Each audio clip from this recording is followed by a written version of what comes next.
ఏంట్రా ఆడాళ్ళలాగా TV serial చూస్తూ కూర్చున్నావు? నాకన్నా వాళ్ళ ప్రాబ్లమ్సే ఎక్కువ ఉన్నాయమ్మా. హీరోయిన్ ఏమో ప్రేమించి ఒకరిని పెళ్లి చేసుకుంటది. వాడు కొన్ని రోజులు బాగానే చూసుకుంటాడు, తర్వాత బాధలు పెట్టడం మొదలు పెడతాడు. ఎవరికి చెప్పుకోవాలో తెలియక ఆవిడ ఇంకో ఫ్రెండ్కి వెళ్ళి చెప్పుకుంటది. ఆ ఫ్రెండ్కి ఆవిడికి ఏదో ఉందని చెప్పి మొగుడు అనుమానిస్తుంటాడు. ఒకరోజు గెంటేస్తాడు. ఎక్కడికి వెళ్ళాలో తెలియక ఆ ఫ్రెండ్ దగ్గరికి వెళ్ళిపోద్ది. ఈ సోకాల్డ్ ఫ్రెండ్ ఆ అమ్మాయిని అర్థం చేసుకుని ఇంట్లో పెట్టుకుంటాడు. కొన్నాళ్ళకి ఫ్రెండ్ మీద మనసు పడుతుంది.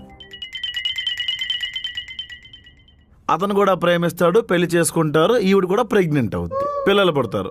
కొన్నాళ్ళకి ఫ్రెండ్ కూడా అనుమానిస్తాడు. ఏం చేయాలో తెలియక దాన్ని గెంటేస్తాడు. ఇది దిక్కుతోచక మొగుడు దగ్గరికి వస్తుంది. మొగుడు మళ్ళీ ఆదరిస్తాడు. మొగుడుతో మళ్ళీ పిల్లలకి అంటది. మొగుడుతో కన్న పిల్లలు మొగుడులా పుడతారు, ఫ్రెండ్తో కన్న పిల్లలు ఫ్రెండ్లా పుడతారు. మళ్ళీ ఇద్దరు పిల్లలు తల్లి కష్టాలు పెడుతుంటారు. పాట చూస్తే కట్టెందం బొట్టెందం